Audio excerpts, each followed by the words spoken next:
Brooklyn Independent Television. Since Labor Day, when Brooklyn kids return to school, the major healthcare focus has naturally been the H1N1 flu virus. But in the course of a school day, your child may encounter other issues like anxiety over classwork or undetected vision problems that make it hard to see the blackboard, or even a bully waiting out in the schoolyard. Here to talk about your child's emotional health at school is Dr. Pamela Straker, a psychologist, trainer, and a coach in emotional literacy for Yale University. Dr. Straker, thanks for being here. Would you tell me what emotional literacy means?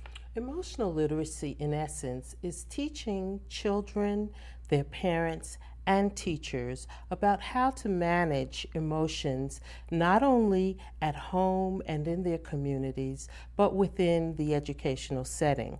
The project at Yale has begun with implementing emotional literacy training within the Brooklyn and Queens Diocese schools, and we're working now with teachers and with children, and we will be extending our work to work with parents. It sounds like a terrific program, and I hope someday you'll extend it to public schools. What are some of the signs that parents should look for to show that their children may be having difficulty once they've gone through getting their eyes and their ears and make sure that they're physically healthy? What are some of these symptoms that they could look for in their children to show that there might be a problem emotionally? Children often let us know things through either silence or too much noise, acting out in the classroom situation. They sometimes let us know also by refusal to go to school or feeling as if they just can't get up to go. They also give us feedback when they let us know that they're not relating well to their peers. They seem to shy away from interface with other children. They run away from situations in which they would normally be involved. And we need to take a look at it when children are withdrawn. The question I have, though, is suppose the child starts out okay, and then this develops as the school year goes on. Then is there a special approach that the parent should have if something changes? Yes, I think first that parents should develop a dialogue with their children, and hopefully children feel free to share with their parents what might be going on. In many instances, though, the school situation is the primary situation in which children find themselves kind of hiding from parents what it is that's going on, because the teacher, after all, is with them 8 hours a day. And sometimes children fear that there will be some consequence to their sharing what's going on in school. So parents really need to develop a relationship with both the teacher, the principal, and the school community at large so that they can get some feedback about what may have caused the change in the child's disposition, the change in the child's reaction at home. What do you think about parents making surprise visits to watch what goes on in the playground? Early on, we talked about the bully waiting outside for you. What about visiting and making surprise visits to the school? What do you think about that? I believe that surprise visits are really a part of really knowing what your child's education is about. That being said, I think even before the surprise visits, it would be so important to develop that relationship with principals and with teachers, and even with the school crossing guard and with the person in the cafeteria and with the number of people who interface with your child during the course of the day. In that way, your surprise visit gives you information, but may not be such a surprise to you. In essence, you know what that school community is like, and as we know, the school community extends beyond the classroom. Tell me a little bit about testing children and placing them in classrooms based on the test or based on their behavior and so forth. A lot of that seems to be going on nowadays that I don't remember from the long time ago, many years earlier when I had young children. Tell me about that. Well, there's been a lot of progress made in terms of testing and what it means. Unfortunately, it can be overdone. There can be instances in which children get lost in the testing. In essence, now that testing is such a large part of what we do with children, teachers often don't have the time to address children's individual needs.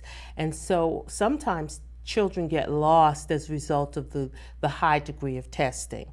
That being said, there are some ways in which testing can give us guidance about what levels the child has or has not achieved by a given time. I am not a proponent of testing. I'm a proponent of using the information we've learned from testing to design appropriate learning situations for children.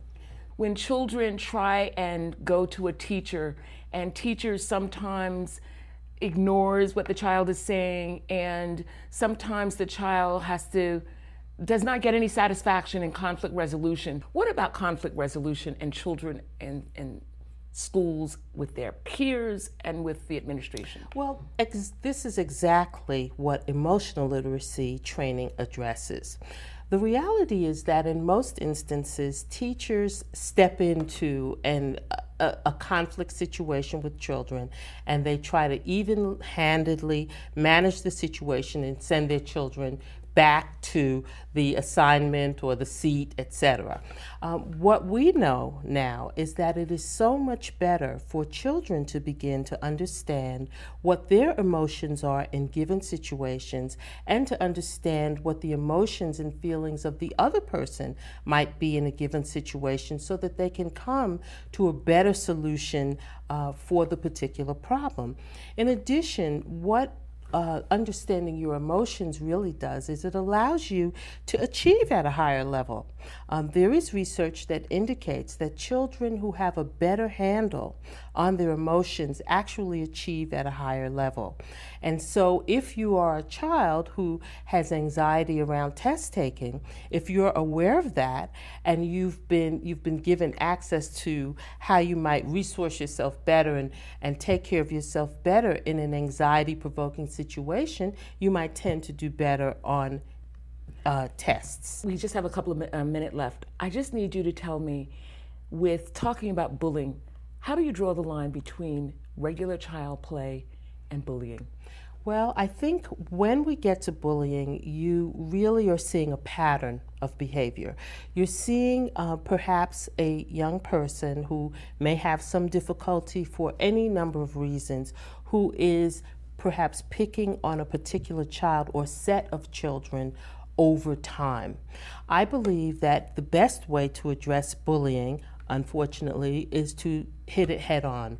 And that is to really have a no bullying policy. Many schools have addressed it in that way, and they have determined that they will not allow bullying. That being said, we don't want to ignore the emotional needs of the bully.